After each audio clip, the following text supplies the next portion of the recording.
¿Te Estoy parece? bien. Sí, Ahí sí. va. Bienvenida, Rebeca. Te voy a presentar porque te comento que tenemos nuevos asistentes, algunos que estuvieron en la jornada anterior y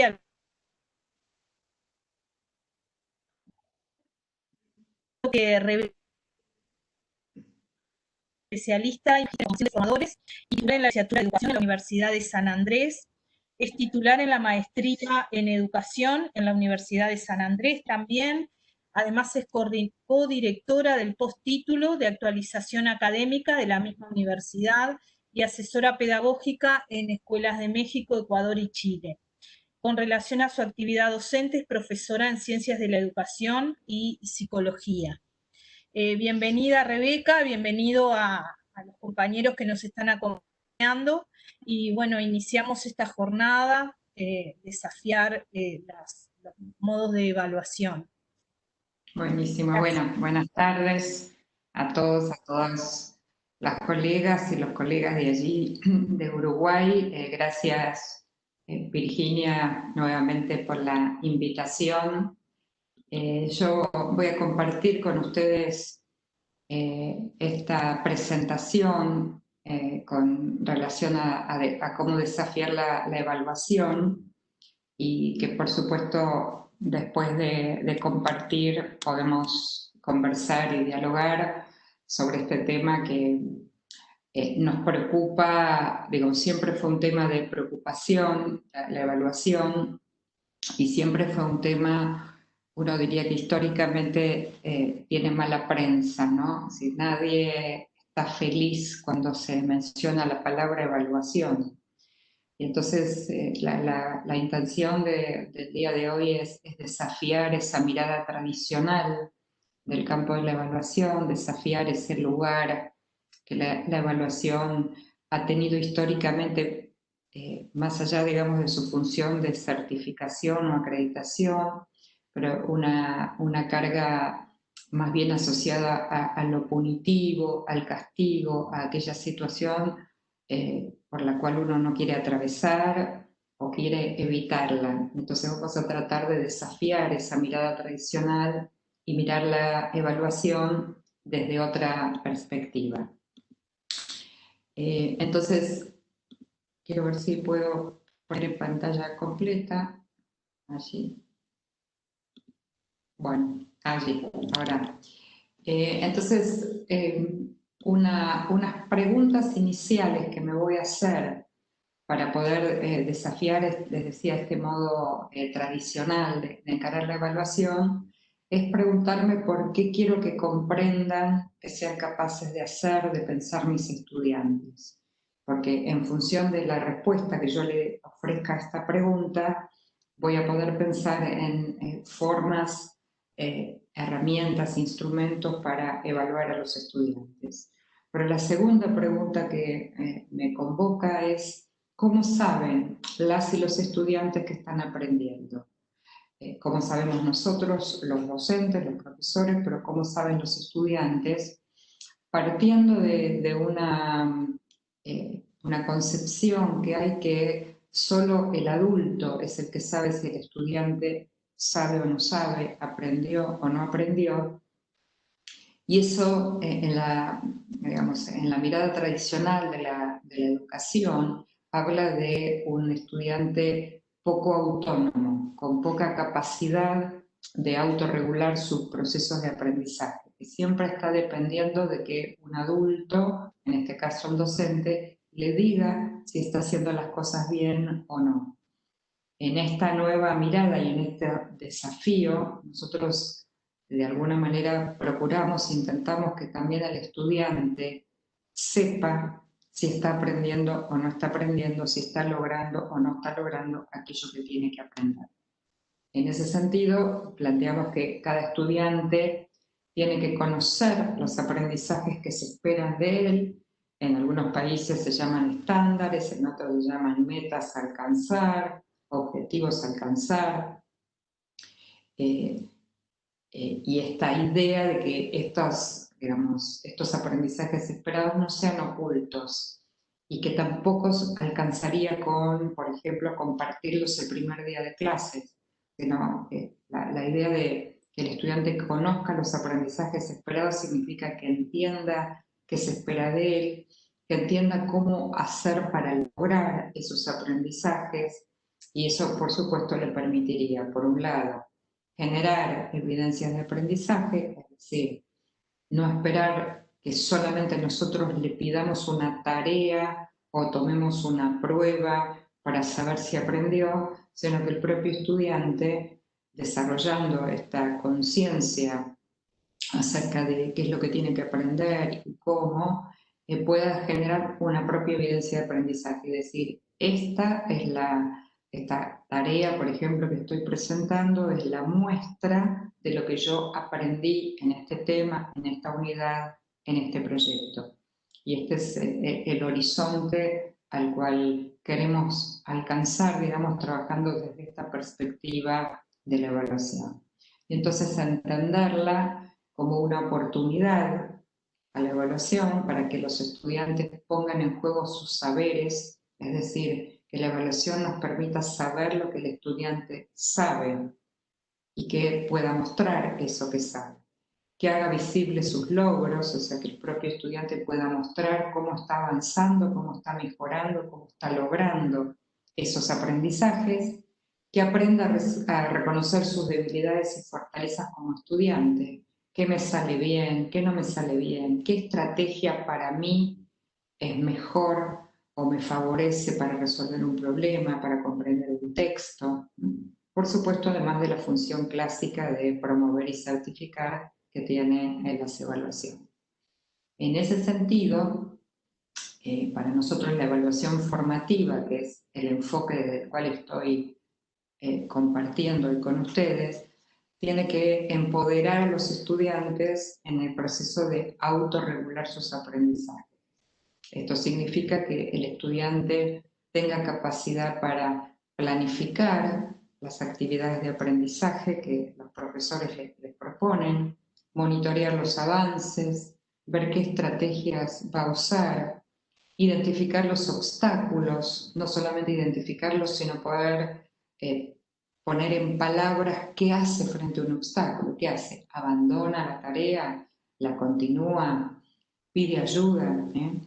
Y todo esto a través, obviamente, de interactuar con sus docentes, con sus pares, con los recursos disponibles para desarrollar ese aprendizaje y en distintos ambientes de aprendizaje. Nosotros en estos momentos estamos en muchos de los países en ambientes de aprendizaje virtuales, a distancia exclusivamente.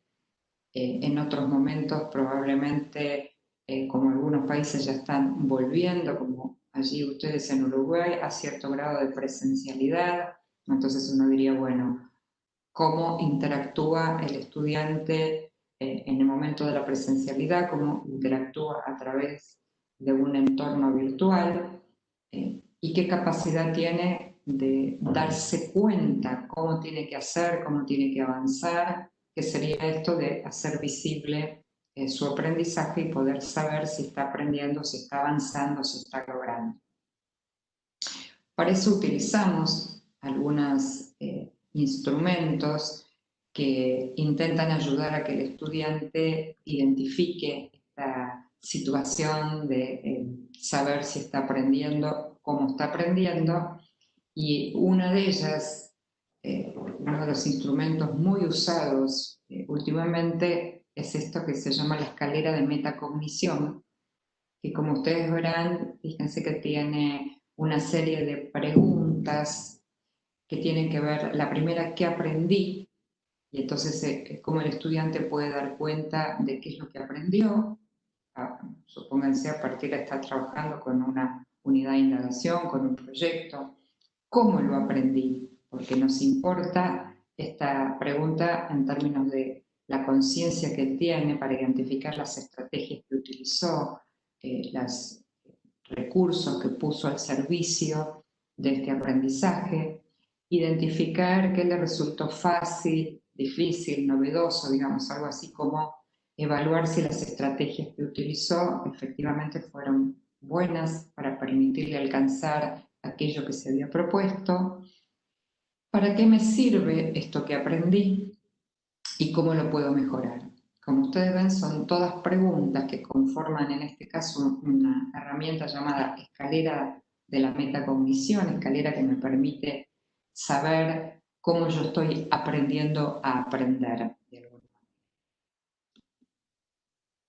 Al mismo tiempo que pensamos en algunos instrumentos de evaluación, también pensamos en el tipo de evaluaciones, el tipo de evidencias que queremos de nuestros estudiantes, que tradicionalmente, y aquí otra vez estamos desafiando la evaluación tradicional, que básicamente lo que elige para evaluar siempre es un examen, una prueba escrita, una prueba oral, que en muchos casos carecen de autenticidad, es decir, el estudiante repite información de un libro, de un autor, de un texto, y podríamos decir que en esa repetición no sabemos si el estudiante efectivamente está comprendiendo. Entendiendo en este caso que comprender implica que el estudiante pueda usar esa información que leyó de un libro, que estudió, la pueda aplicar a un problema, la pueda explicar con sus propias palabras, pueda dar un ejemplo. Entonces, hoy en el campo de la evaluación hablamos que los instrumentos que queremos utilizar para que el estudiante muestre cómo aprendió, qué aprendió, son lo que se llaman evaluaciones auténticas, que tienen mucho que ver con los problemas reales del mundo que rodea al estudiante. Obviamente hay problemas de distinto nivel de complejidad, si estoy hablando de niños de escuela primaria, si hablo de adolescentes de escuela secundaria o si hablo de estudiantes universitarios, ¿no? Entonces, cómo aquella información, aquello que yo estoy aprendiendo, lo puedo usar para entender mejor por qué funciona la economía en un país como funciona, para entender por qué se produce la contaminación ambiental, para proponer soluciones a cómo disminuir la contaminación ambiental, por supuesto todo apoyado en las fuentes sobre las cuales yo estudié. No se trata de resolver un problema desde el sentido común.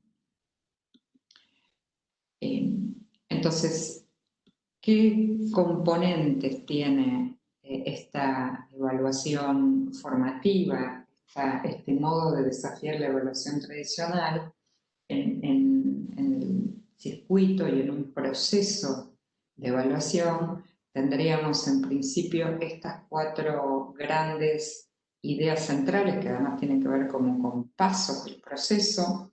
La primera es que tiene que ver con recoger información cuantitativa, y esto tiene que ver, por ejemplo, si tomáramos los momentos de virtualidad, de educación, digamos, a distancia, podríamos identificar información acerca de cuántos estudiantes están conectados en los foros, cuántos estudiantes participan, cuántos entregan trabajos prácticos. Obviamente, esta misma información cuantitativa la recojo cuando estoy con los estudiantes en una modalidad presencial.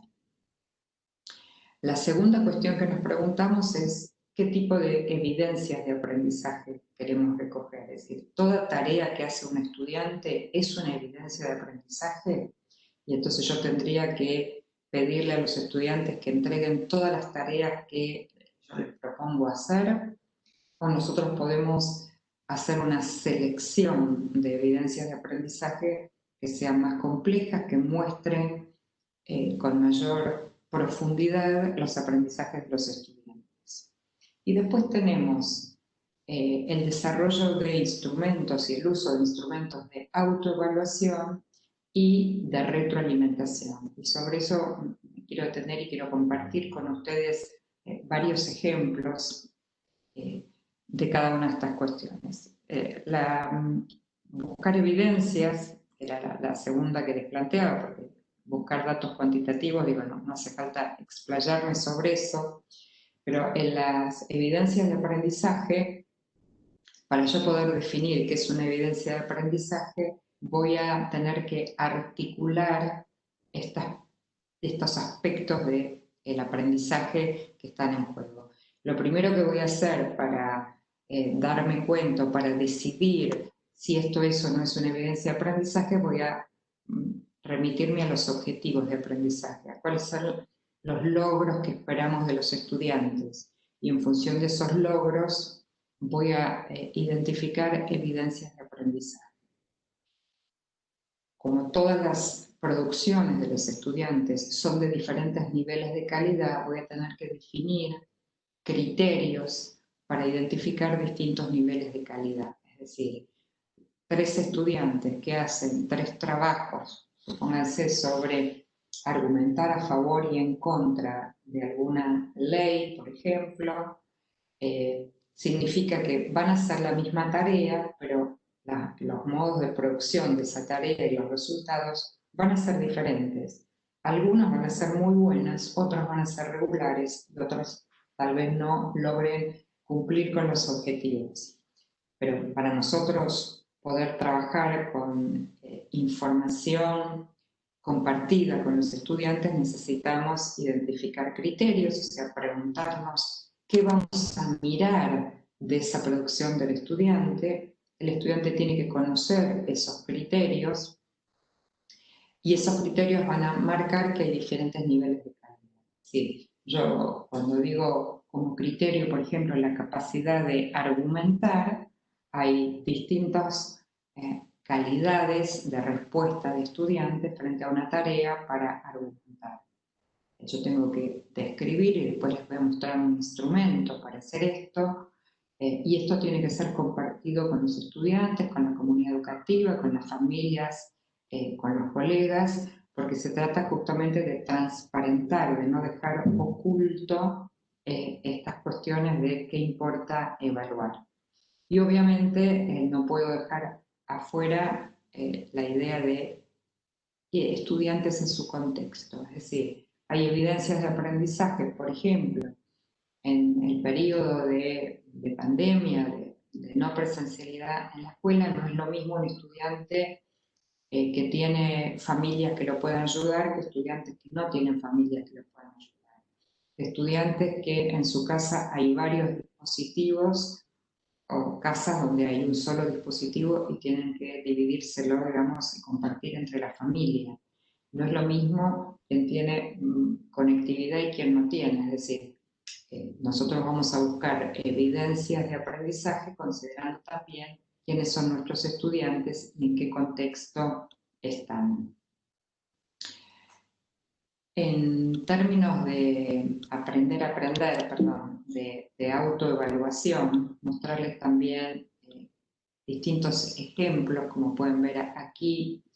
Este es un ejemplo de autoevaluación que a su vez funciona de retroalimentación para nosotros como docentes, donde les proponemos al inicio de un tema nuevo, de un proyecto nuevo, de una unidad, le pedimos al estudiante que escriba una afirmación sobre el tema o problema que estamos ahora explorando. Le pedimos qué ideas en el texto, en los textos, en las fuentes de información, lo harían sostener como evidencia para sostener esta afirmación. Le podemos preguntar si hay algo que lo hace dudar, que todavía no se explicó. Y son ejercicios, por ejemplo, del inicio del trabajo con algún tema, que para el estudiante le sirve para ir monitoreando cómo va aprendiendo. ¿Está bien?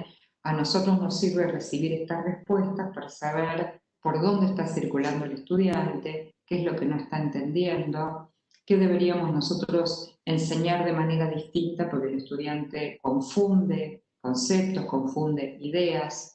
Entonces usaríamos con doble sentido, de autoevaluación y al mismo tiempo de retroalimentación para nosotros como docentes. Cuando nosotros les proponemos a los estudiantes o los invitamos a que busquen, que nos muestren evidencias de que están aprendiendo por su cuenta, es decir, más allá de la que nosotros les podemos proponer, aquí tienen algunos ejemplos, ¿no? Que les podemos pedir que elija una evidencia que muestre cómo él está avanzando o cómo mejoró, que muestre una evidencia que él considere que es la mejor respuesta que le encontró a los trabajos que está haciendo, que muestre una evidencia de cómo pudo compartir con otro, producir un trabajo conjunto con un par, que pueda mostrar una evidencia de la parte favorita de su trabajo, de la parte difícil, que muestre una evidencia de un trabajo que él considera que tiene que volver a hacer porque no está bien resuelto, ¿no? Son todas como pistas para ofrecerle a los estudiantes para que puedan ellos mismos buscar evidencias. En términos de autoevaluación, que era la tercera propuesta que les hacía hace un ratito, los estudiantes no saben autoevaluarse. Es una práctica que poco se lleva a cabo en general en todos los niveles de escolaridad, lo cual significa que es una práctica que hay que enseñarla. Y enseñarla significa compartir con los estudiantes qué es autoevaluarse, cuáles son las ventajas, los beneficios de autoevaluarse, mostrar ejemplos de autoevaluación, para qué sirven, qué aprende uno autoevaluándose. Por supuesto, comenzar de a poco, y esto refiere a que son prácticas, por un lado, poco frecuentes, como les decía, con lo cual para que tengan efectividad hay que sostenerlas en el tiempo, hay que usarlas frecuentemente, pero además, como son prácticas que cuando el estudiante, muy acostumbrado a la nota, a la calificación, empieza a usar estas prácticas, inevitablemente las asocia a una calificación. Y entonces, si yo le pregunto a un estudiante en un ejercicio de autoevaluación que identifique qué dificultades tuvo para resolver la tarea, como él tiene en mente que eso va ligado a una nota, difícilmente conteste, uno diría, entre comillas, la verdad. Ningún estudiante va a decir, tuve dificultades en esto y en esto, si piensa que eso va a ser utilizado para bajarle calificación. Entonces, en la práctica concreta lo que vemos es que hasta que el estudiante utiliza la autoevaluación de manera efectiva, pasa un gran tiempo. Quiere decir que muchas veces el estudiante va a contestar una autoevaluación asociando a que el docente le va a bajar puntos y entonces mejor poner que todo le fue bien. Hasta que el estudiante entiende, y esto lleva tiempo, de que estas prácticas de autoevaluación tienen que ver con mejorar los procesos de aprendizaje del estudiante, recibir mejores retroalimentaciones del docente y de ninguna manera asociado a la calificación. Entonces les muestro algunos ejemplos más. Fíjense, esto es con preguntas. Entiendo las tareas que tengo que hacer, sí o no, sé cómo hacer estas tareas, tengo los materiales necesarios, necesito ayuda. Y la idea es que acá el estudiante conteste sí o no, y siempre tengo ahí una columna de comentarios que yo podría hacerle frente a alguna respuesta que el estudiante dio a este ejercicio de autoevaluación.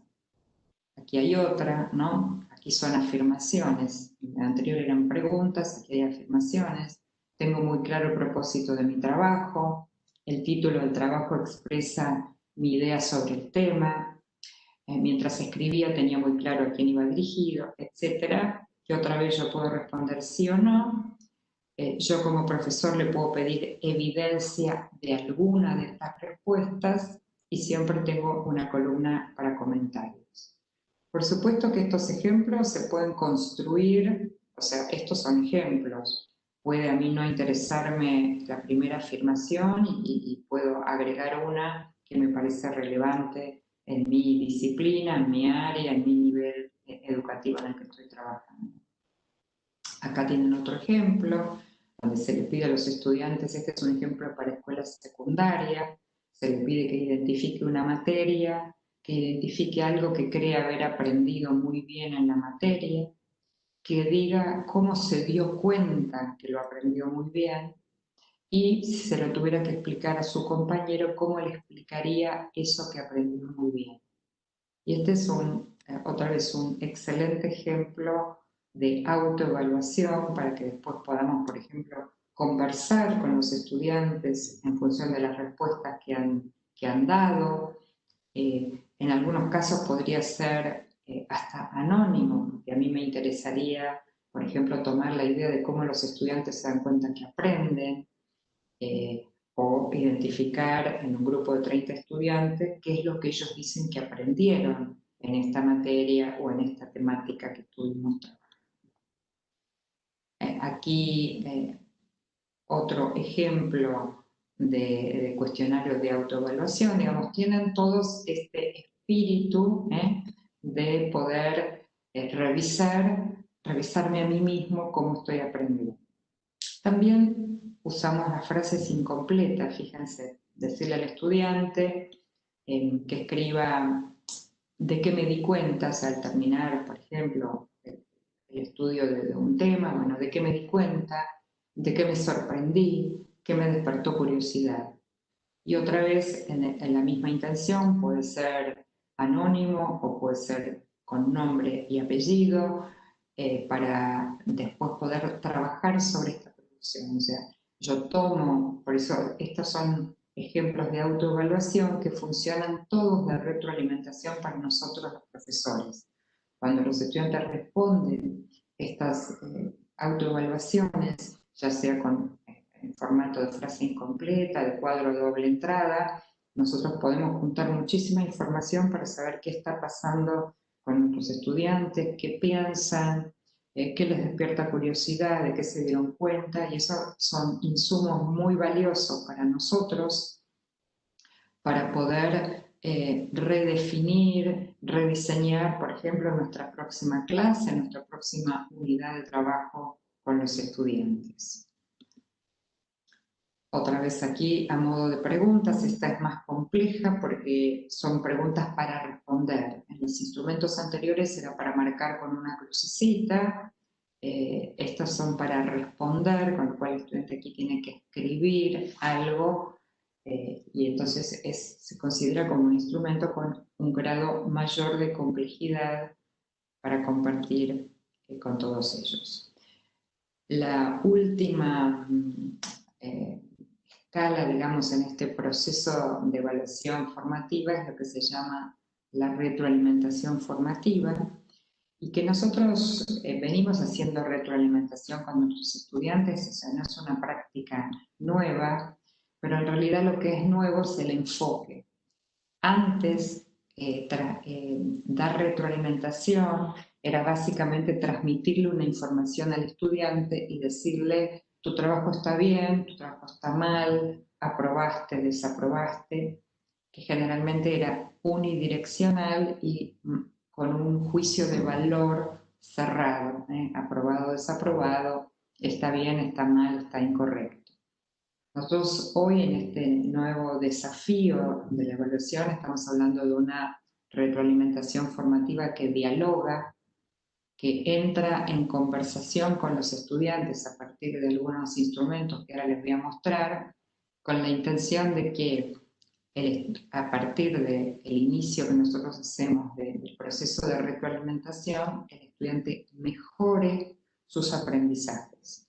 Entonces eso significa que no voy a simplemente decirle si está bien o está mal, sino voy a utilizar una diversidad de estrategias para mostrarle cómo esta retroalimentación lo va a ayudar a mejorar. ¿De dónde viene esta idea de la retroalimentación?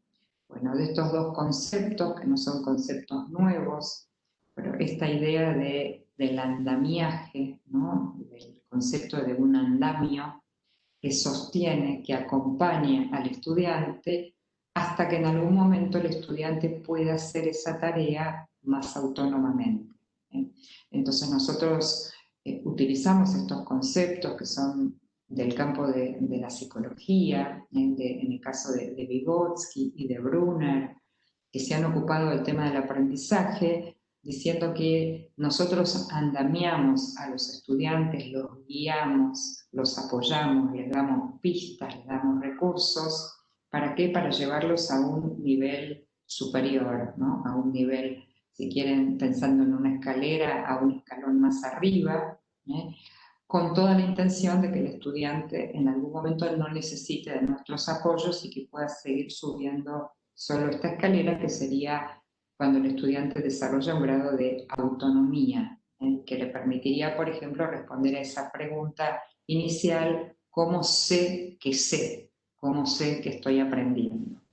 Y entonces, aquí les comparto 5 estrategias que son las que más estamos usando en estos últimos tiempos en distintos niveles educativos acerca de cómo ofrecer retroalimentación, cómo iniciar este proceso.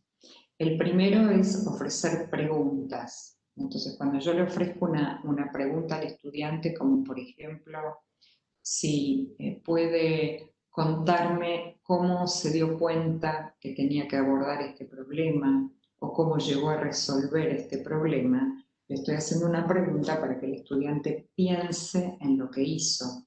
No le estoy haciendo una pregunta que me diga si puedo responder si 2 más 2, ¿cuánto es 2 más 2?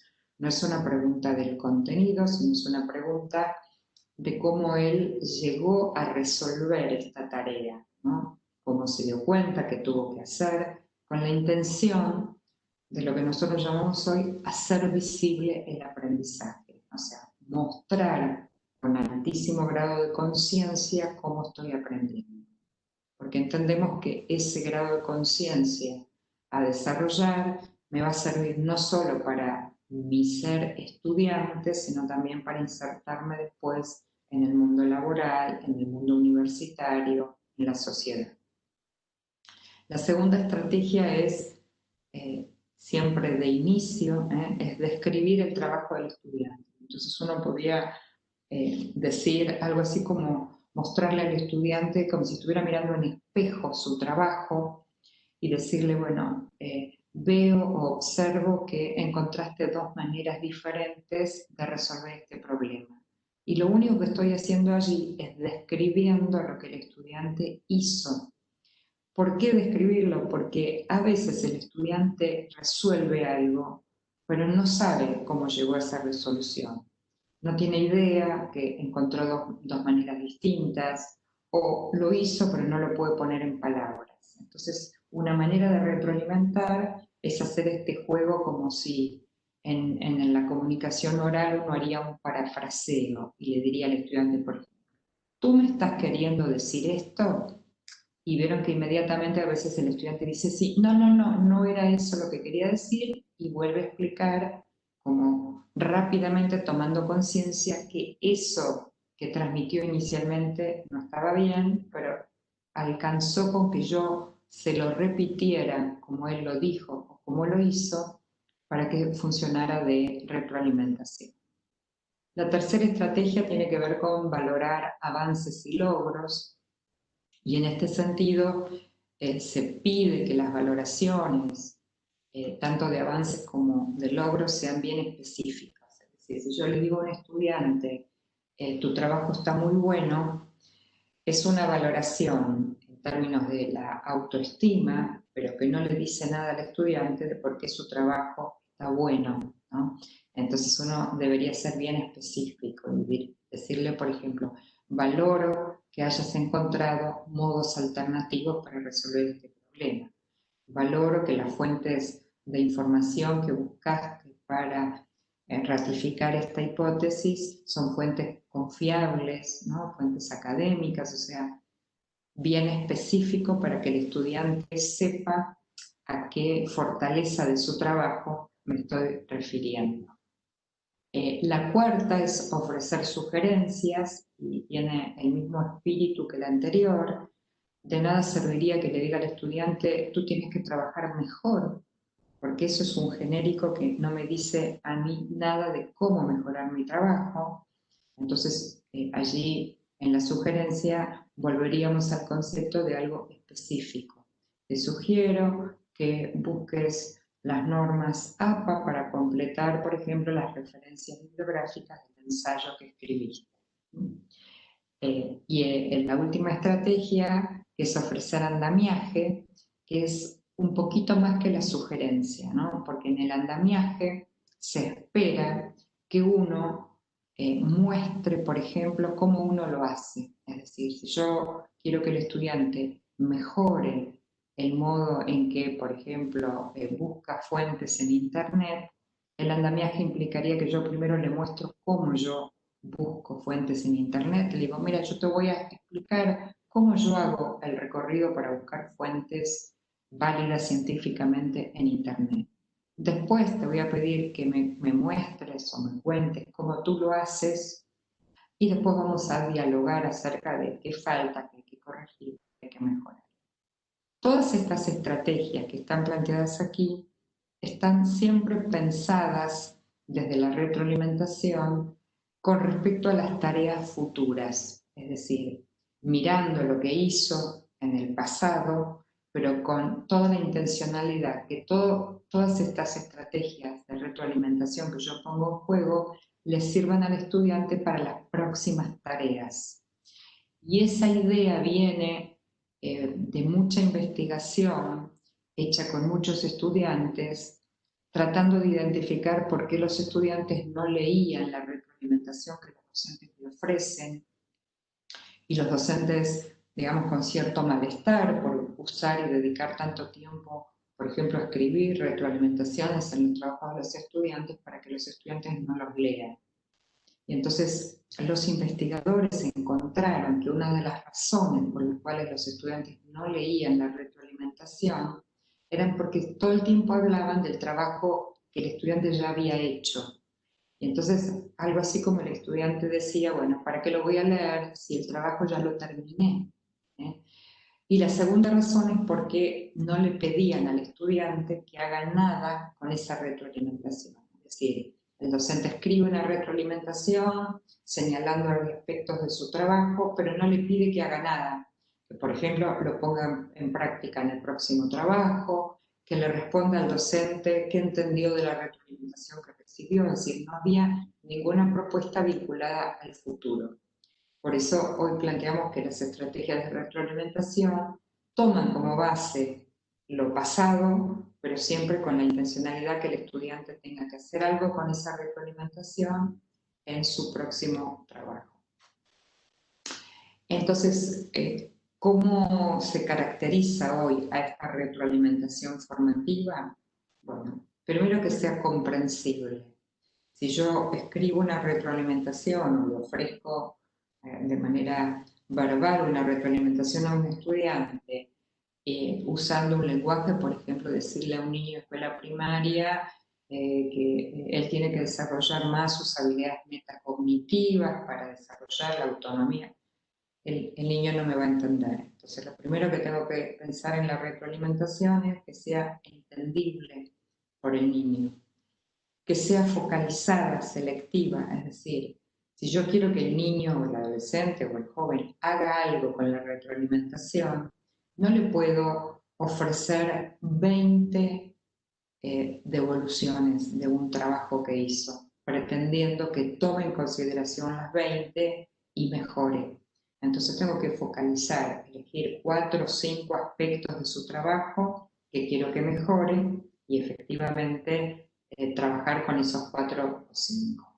Que sea específica, ya lo dijimos, identificar con mucha precisión una fortaleza, un aspecto a mejorar, que sea oportuna en el tiempo, es decir, darle retroalimentación a un estudiante de un trabajo que entregó hace 3 semanas pierde un poco el sentido de la oportunidad.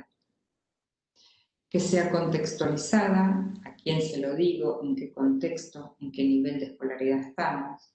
Que sea equilibrada entre identificar fortalezas y sugerir mejoras. De nada sirve, por ejemplo, decirle a un estudiante que está todo bien si no está todo bien.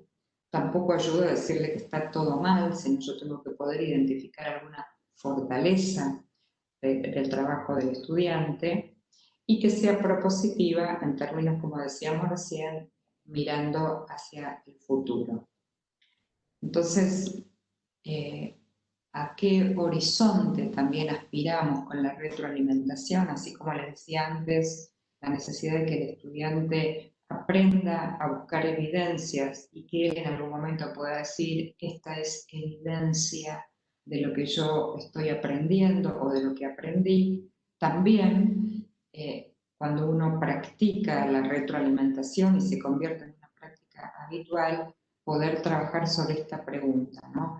Que una vez que el estudiante entrega, por ejemplo, un trabajo, que el estudiante pueda elegir un aspecto del trabajo sobre el cual quisiera recibir retroalimentación. Y por supuesto, otros aspectos voy a elegir yo como profesor. Por eso tiene que ver con la idea de que el estudiante vaya desarrollando su autonomía, vaya apropiándose de sus procesos de aprendizaje cuando él es capaz de identificar sobre qué le gustaría recibir retroalimentación en su propia producción. También les decía que además de la autoevaluación, necesitamos desarrollar retroalimentación entre pares, también con esta idea de desarrollar estudiantes más autónomos, que puedan aprender de sus pares, que puedan mirar trabajos de distintas perspectivas, con lo cual tenemos que estimular las retroalimentaciones entre pares. A modo de ejemplo también, nosotros para dar retroalimentación y sobre todo cuando tenemos muchos estudiantes, utilizamos instrumentos que se llaman asistentes de la evaluación, como por ejemplo los protocolos. Este es un ejemplo del protocolo. Tiene, como ustedes verán, 3 pasos bien puntuales, cortos. La S, este protocolo se llama SER, la S de seguir haciendo, o sea, le digo al estudiante que siga haciendo algo que está haciendo bien. La E de empezar a hacer, le digo al estudiante que empiece a hacer algo que está bien, que hasta ahora no estaba haciendo. Y tercero, que revise algún aspecto porque no lo está haciendo bien. Como ustedes verán, usar este instrumento de retroalimentación a mí me lleva poquito tiempo en lo que es la devolución. También lo puedo hacer en forma de audio, puedo grabar un audio, puedo escribir, bueno, en el formato que yo quiera.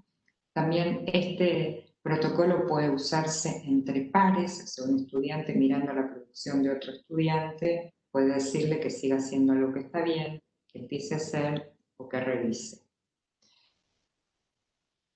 ¿Qué otro instrumento tengo? Y aquí sumo un instrumento de mayor grado de complejidad, pero a su vez de mayor posibilidad del estudiante autoevaluarse, hacer evaluación entre pares y recibir retroalimentación de los docentes. Estos se llaman rúbricas. Las rúbricas tienen arriba de todo los objetivos que el estudiante tiene que alcanzar. A la izquierda, en la primera columna, tiene identificado los criterios de evaluación, o sea, la pregunta de qué importa evaluar, y acá solamente a modo de ejemplo. En este caso, el primer criterio que quiere utilizar el docente para evaluar es la capacidad para reflexionar, y el segundo criterio, la capacidad para planificar una investigación. Como les decía hace un ratito, hay distintas calidades en cuanto a, por ejemplo, la capacidad de reflexionar. Entonces yo acá tengo 4 niveles de calidad: experto, habilidoso, aprendiz, principiante, y lo que hay aquí dentro se llaman descriptores, ¿no? Entonces lo que yo hago aquí es describir la capacidad para reflexionar en el mejor nivel que creo que pueden lograr mis estudiantes. Entonces, fíjense, acá dice: aporto ejemplos y argumentos sobre la base de diferentes fuentes de información acerca del impacto social de la producción de la insulina transgénica. Esto se desprende del objetivo que está acá arriba. Y le agrego, aporto mi opinión personal. Entonces, para mí, si yo quiero responder a esto, digo, este es el mejor estudiante, si quieren, en su capacidad para reflexionar. Y así hago lo mismo en habilidoso, en aprendiz y en principiante. ¿Cuál es la intención de esto? Por un lado, transparentar los criterios de evaluación. Esta rúbrica se comparte con los estudiantes. Los estudiantes tienen una copia de esta rúbrica. La idea es que le enseñemos a usar la rúbrica, que el estudiante la pueda aplicar en sus producciones autoevaluándose, y obviamente yo como docente lo uso para retroalimentar, y también se puede hacer retroalimentación entre pares. Este asistente de la evaluación transparenta los criterios de evaluación. También tenemos los portafolios, ya sea en papel real o portafolios electrónicos, que son como unas carpetas de colección de trabajos de los estudiantes, donde básicamente lo que importa es que el estudiante justifique por qué pone en su portafolio los trabajos que pone, o que ponga un trabajo de inicio de año, por ejemplo, que ponga uno de mitad de año y justifique por qué ese segundo mejoró al primero, y que ponga un tercero que mejore el segundo y pueda explicar por qué el tercero es mejor que el segundo. Son instrumentos que dan cuenta del proceso, del recorrido del estudiante, y no solamente de un momento particular como puede ser un examen. Solo para cerrar y compartir de la presentación esta frase, porque es sobre evaluación, como es un tema tan amplio, de tantas aristas, de tantas dimensiones, tomé una frase linda que Pablo Bernasconi, que es alguien que dibuja maravillosamente bien, además de escribir, hace estas caricaturas, ¿no? Esta es una caricatura de Newton, con una frase suya que dice: lo que sabemos es una gota de agua y lo que ignoramos es el océano. Y parte de lo que nos pasa con el campo de evaluación tiene que ver con algo de esto, ¿no? Es un campo tan vasto, tan amplio, con tantas aristas, con tantas discusiones, no solo académicas, sino discusiones de políticas públicas en los países, de impacto emocional en los estudiantes, en sus familias, impacto social, impacto sobre las experiencias de aprendizaje, que sabemos una gota de agua e ignoramos un océano. Yo aquí la presentación para abrir del mismo modo que hicimos el miércoles pasado, una conversación, que compartan reflexiones, preguntas, lo que ustedes quieran. Esta es la idea del diálogo en el resto de nuestro tiempo de trabajo conjunto.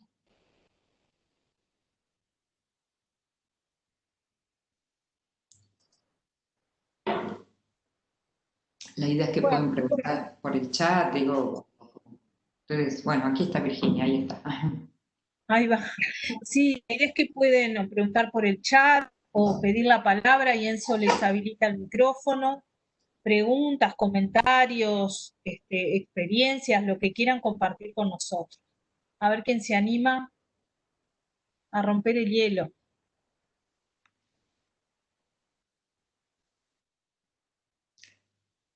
Igual está bien que, digo, que uno se tome unos minutos, ¿no? ¿Vieron cuando uno formula una pregunta al estudiante con la intención de que piense, pero a los 2 segundos ya le estamos pidiendo una respuesta, ¿no? Así que podemos tranquilamente, digo, tomar unos minutos y pensar en compartir alguna idea, alguna reflexión o alguna pregunta, por supuesto.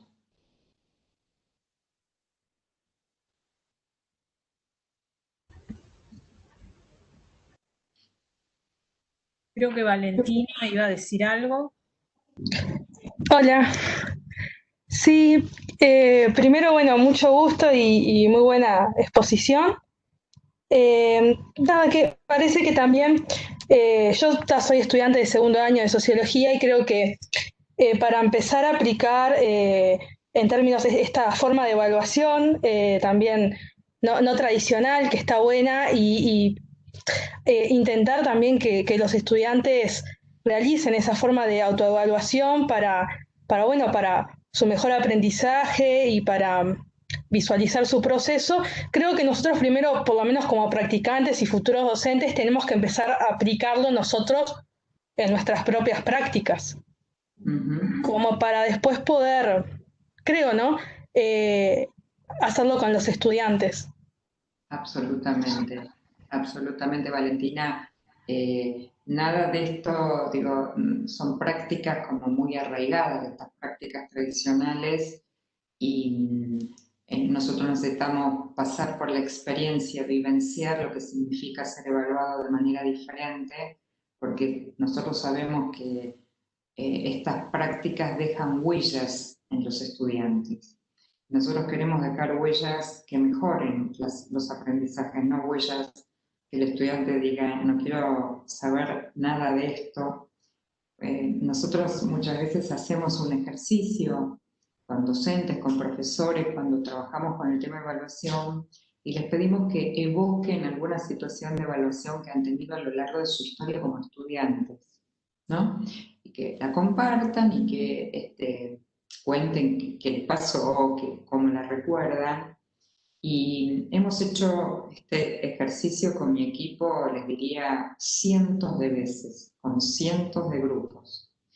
Y de 100 relatos, 99 son relatos horribles, ¿no? Horribles de la pasé muy mal en esta situación de evaluación, me pasó tal cosa con tal profesor, y hay una que dice, no, yo tuve una experiencia placentera, para mí la situación de evaluación fue también un momento de aprendizaje. Y entonces uno dice, bueno, ¿cómo cambiamos estas huellas, ¿no? Estas experiencias, no solo para quienes van a ser docentes, también para quien estudia y va a ser arquitecto, ingeniero, lo que fuere, pero que también va a pasar por un periodo donde va a ser estudiante en la universidad o en los institutos de formación docente o institutos técnicos o donde sea. Con lo cual, acuerdo totalmente que es parte de algo que nosotros también tenemos que vivenciar, ¿no? Así que sí, gracias por compartir el comentario. Gracias a ti. Alguien había escrito aquí, no, me fui después de Valentina, alguien preguntó si, creo que era Ana Borges, que había señalado que no todas las actividades eran para, como evidencia de aprendizaje. No sé si querés compartir tu idea. No sé qué.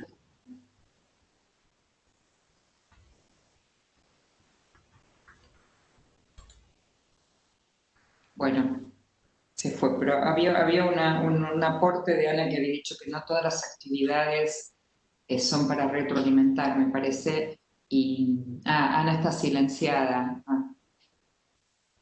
No sé si le podemos habilitar el micrófono a Ana. Ahora iba a hablar Alejandra, si te parece que habilitamos a Ana. Perfecto, como quieras, sí, sí. Gracias, Rebeca.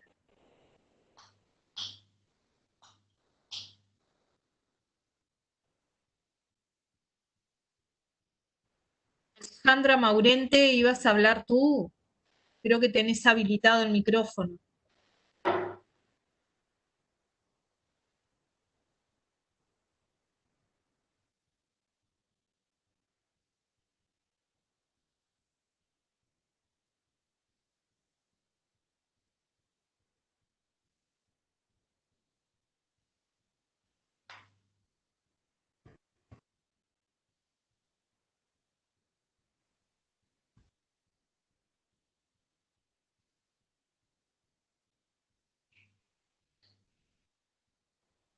Alejandra pone en el chat que está teniendo problemas con el audio. No.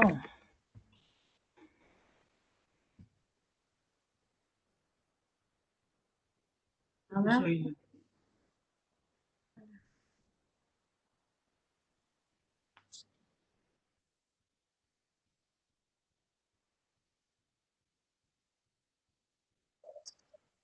Bueno, no sé, le damos la palabra a Ana. Ahí va, Ana ya está habilitada. Hola, ¿me escuchan?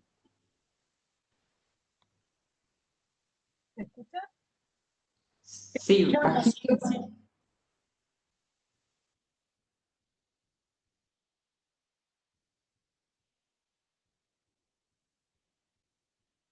Sí, se escucha, Ana. Adelante.